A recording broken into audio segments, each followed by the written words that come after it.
Good afternoon and welcome to the 5 p.m. update for Hurricane Ian, Major Hurricane Ian, as it has made landfall in southwest Florida at the mouth of Charlotte Harbor and Punta Gorda, Cayo Costa, the islands, the Berry Islands, they're off of southwest Florida as a Category 4, major Category 4 with winds, sustained winds over 155 miles an hour. And so we had a lot of firsts with this storm. The first highest recorded second highest recorded storm surge in Key West at over 3 feet. We've had storm surge reports coming out of Naples over 8 feet, and out of the right intermediate right of the center, of course, is where the highest storm surge is. Some of the Berry Islands and Fort Myers Beach are completely submerged in water, of course. Some of the highest totals could be very well be over 12 to 14 foot of storm surge coming in some of those Berry Islands. And so our thoughts and prayers are with those people down there. Tampa Bay area was spared. However, winds were gusting to 60 miles an hour, 65 miles an hour earlier in the St. Pete, Clearwater area. And of course, all of the bridges remain closed, from the Sunshine Skyway Bridge down 275 down to all the Courtney Camel Causeway. All those bridges and causeways, of course, are likely closed. But thank God for the mandatory evacuation issued by the governor DeSantis earlier. So most people are out of these zones in Sarasota County, and Collier County, and those areas up north, and Braden and Sarasota, and those areas around Tampa Bay, and those evacuation zones. So most people heeded those. So that was excellent. And that was great for Tampa Bay that they missed the majority of the storm surge. And most of the water was actually called an out tide, where the water flowed out of the bays because of the direction of the wind. And storm surge is highly dependent upon the direction of the wind. Now, I should caveat all of this in saying that, I'm not a trained meteorologist. I'm a trained storm spotter. So I just want to let you know this is a disclaimer. Always listen to your local advisories and authorities in the National Hurricane Center and all of that, okay? I should put that disclaimer out there each time I do the podcast, because I don't want people to get the wrong impression or the wrong idea. But now, that being said, let's get back to Ian.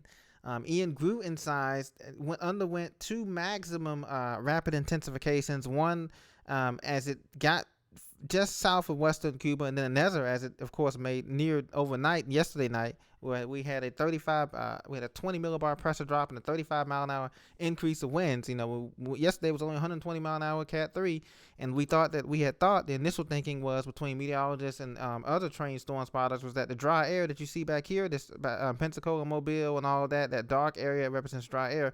We thought that will just get entrained into Ian, the circulation, but that did not happen. It undergo rapid intensification, almost made Cat 5 status, which is 157 miles winds sustained or greater. Okay, but that's beside the point. Now, what the steering area now is that it's caught up in the cold front, or what's a trough, and basically it's phased into it, or merged into the cold front here, as you can see. And it's going to be slow moving. Right now it's moving northeast at 9. Winds are coming down, but it's going to take it time. Right now the winds are sustained at 140. It should be coming down, and the pressure should be coming up as it traverses the state. This is reminiscent of Hurricane Charlie, but this is much bigger than Charlie. Charlie can fit inside Ian, obviously, and the storm surge totals are going to be higher than Charlie in the Port Charlotte, Punta Gorda, North Fort Myers Beach, especially down south. So from North Fort Myers Beach, the highest surge would have been from North Fort Myers Beach across the Coosawhatchee River there in that inlet. So from North Fort Myers Beach down to Bonita Springs, just south of north of Naples, is where the highest surge is going to be reported, most likely, excluding the Pine Islands, Captiva Island, those islands, Sanibel Island. That's where the surge on those Berry Islands, that would be the highest surge. And the second highest would be on the mainland from North Fort Myers Beach through those areas like that. Now, Inglewood, places like that, Venice, they took the highest of the northern eyewall winds coming up in here. So from Venice, Inglewood, Northport, through I-75 coming down there, they took some high winds there. That northeastern eyewall comes in.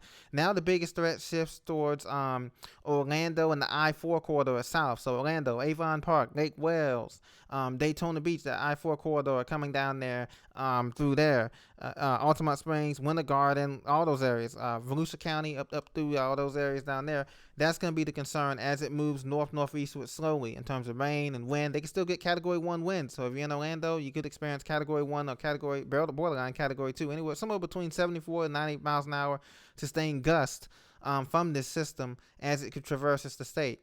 And also the tornado threat remains north and east, of course. Some of these bands could still produce some quick spin ups, so we're on the lookout for that as well. Flooding rains are concerned. You're still looking at about 8 to 10 inches, almost a foot of rain still to come for most of these inland counties here. So if you're anywhere in Orange County, Volusia, Pasco, Seminole, down south here to east, to these interior counties like Highlands County, like those counties north of Lake Okeechobee, they could be experiencing still another foot the rain to come, 10 to 12 inches of rain to come because of how slowly the system is moving. Now it is expected to accelerate, but we're not expecting to see that until it gets somewhere up by Daytona Beach, Melbourne Beach area to accelerate to northeast, and then of course do the whole loop-the-loop wrap around and make the two landfalls things that is suspected here. As you can see on the track here, the hurricane center is right on spot.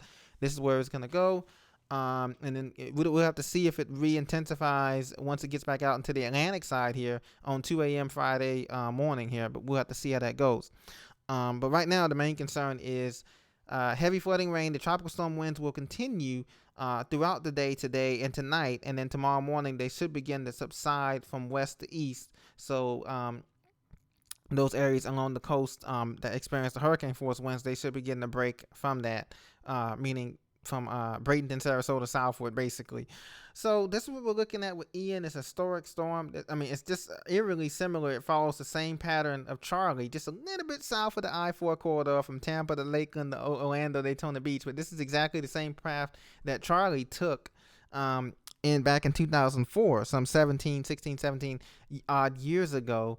And this storm, I must say, it was very difficult to forecast and predict, even for the computer models, because everybody knew that Florida was going to be impacted, but which part? The Big Bend models are ranging from the Big Bend all the way down through, down to where it made landfall. But nobody knew, exactly where. And the models were having a hard time because of the trough, the influence of this cold front trough kind of merge and phasing kind of deal going on. Will it catch up? Will it speed ahead?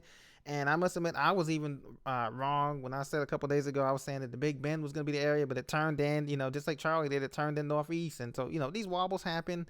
There's no science. Forecasting is an imperfect science, of course, guys, as you know, ladies and gentlemen. But we're thankful that the benefits, the positives of it is that, we had these hurricane hunters that go out into the storm. They send 3 planes, a jet, into the high levels, the mid levels, low levels, and they get all this information to go into the computers. And so that does help the super computers to help get the GFS and the Euro models to align, and the consensus model, of course, and all of that good stuff. So even with all of that, it's still, the landfall was still a very pivotal moment in any hurricane's history. And every storm is different, as our director said, Hurricane Director, Center Director, former director said. But we're thankful that Tampa Bay was spared the worst of the storm surge. But our friends down south, our prayers are with those in Venice, North Fort Myers, Fort Myers Beach, Inglewood, Punta Gorda, you name it. All those areas down there in 75 South in the southwest tip corner of Florida. It's going to take a long time to recover from the flooding and the storm surge and the wind damage that we have seen. I think the storm surge will be something that will be notable. I don't know if it's record breaking. I've seen water in some of these storm spotter locations that they've shown the video. It looks to be at least somewhere between 8 and 10 feet, 11 feet, 12 feet. So that will be somewhat to look at for later on in another day. So that's what's going on with Ian. There is another area of concern out in the middle of the Atlantic, couple hundred miles east of the Windward Islands, but it's going to be dissipating soon, according to the Hurricane Center. There's only a 30% chance of development in 5 days, so it's going to be short-lived. The tropical depression out there, I think it's number 11, I believe. Let's check on that just to get a brief little update here away from Ian. Tropical depression 11 here. Winds at 35 knots, 35 miles an hour. Pressure's 1,008. It's moving north-northwest at 10, so it's another fish storm. That's not going to be the concern. It's not going to be affecting anybody here. I'm going to show you the cone real quick. It's heading out into the middle of in the middle of the Middle Atlantic, and it's going to weaken to a depression by Saturday, according to the National Hurricane Center's official forecast. Just want to show you that, and so there's no concern there for that. But Ian. Hurricane Ian will continue to weaken. Like I said, it'll be probably between the Cat 1 winds here. Still be a hurricane possibly when it gets to the Orlando area. So anybody in Orlando, Kissimmee, friends, you'll be okay. But you're just going to have a heavy rain and wind night coming up here late Wednesday. It's already 5 p.m. Eastern Time Wednesday. So by late tonight, Wednesday night into Thursday morning. It'll still be raining there, and heavy winds now. But basically, Ian will be done. The whole state of Florida will be done with Ian by Friday morning. Basically, it'll be up by Jacksonville, heading into Georgia, or heading out of the Atlantic Ocean. So that's great news. It is expected to accelerate. That's according to the National Hurricane Center. So that means that the cold front is going to pick it up and kick it out. One more thing I want to mention: unlike other storms that we have this time of year, there's two peaks in the hurricane season. As you know, I want to make that clear. There's two peaks in the Atlanta hurricane season. Right now, September 10th through October. September 10th is the first. September is the first peak, as you know, that first week in September. Then there's a secondary peak, climatologically speaking, from October in the second week in October, October 10th through that week there. So this is just about on time in terms of the hurricane activity. This is the peak part of the hurricane season between September. Basically from the middle of September to the middle of October, and then November, it lasts to November 30th. That's the official end of the hurricane season. But by then, climatologically speaking, we're looking closer to the Gulf, the northern Gulf of Mexico. The Gulf of Mexico, the southern Gulf of Mexico, and over to the east of Bahamas, closer to home, for some spin-ups off of cold fronts and things of that nature that may try to make its landfall. So Hurricane Ian may be unofficially the biggest hurricane. The biggest hurricane story we have, landfalling hurricane story we have for this hurricane season. I can't say it because I can't say that because the hurricane season is still ongoing, as we know. But typically after October, the activity begins to wane. After October 31st, November is the last month of hurricane season. We don't typically get a whole lot of strong storms like this in those months. Now, not to say that we can. Obviously, we're going through, the water's warm enough, we can still get that. But typically that's the bulk of the hurricane season. So this is going to be the story of the year, hurricane of the year, major hurricane of the year. This is our first major hurricane of the year, and it probably, we might get another one. Like I said, we're still in the peak, going through October 10th or the 15th of next month. But I haven't looked at any of the models or anything, so I don't know. So I'm not going to comment on that. But Ian was a major hurricane. It was our first, and so that's what's going on there. Top wind gusts. There was a report of 126 mile an hour wind gusts in Punta Gorda. There were some other reports over 100 miles an hour wind gusts, top wind gusts. So that's to be expected when you have a major hurricane like this, a Category 4, almost Category 5 when it made a landfall there. And another thing too with this system was that it underwent rapid intensification and an eye wall replacement cycle all within the same all within the same night, basically that same 24-hour period, which is crazy. And another thing too was when we saw how big the eye was at one point nearly 40 miles across.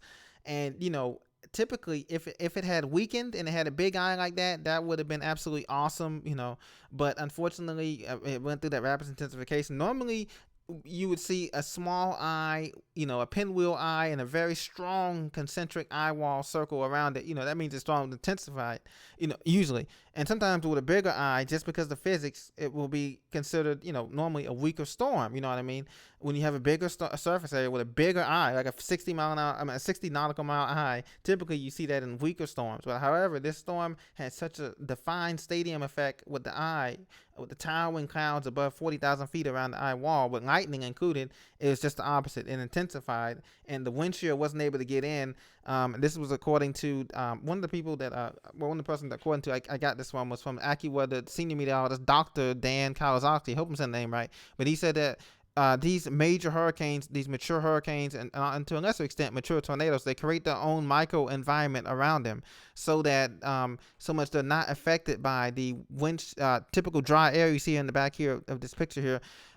They're not affected by dry air or wind shear. They create their own weather around them, and that is so true. And so I thank him for that point. It's a critical point to remember when we're talking about a major mature hurricane with a well-defined eye and a well-defined eye wall, is that they create their own environment around them. So, like I said, we were all surprised, meteorologists included on air. They said they were surprised that the dry air last night didn't entrain into this system as much, and it didn't weaken. In fact, when it underwent the rapid intensification. So little changes like that, despite having all the information in the computer telling us that it was going to be a major hurricane and all that stuff, it was still surprising to see that because there was dry air in the Gulf of Mexico. I think I mentioned that in my last two episodes with you guys. I was saying that there's dry air in the northern Gulf of Mexico, and that this trough, a cold front, was going to pick it up, and it was going to be merged in, and was going to go accelerate and go faster north to the northeast and weaken at the same time.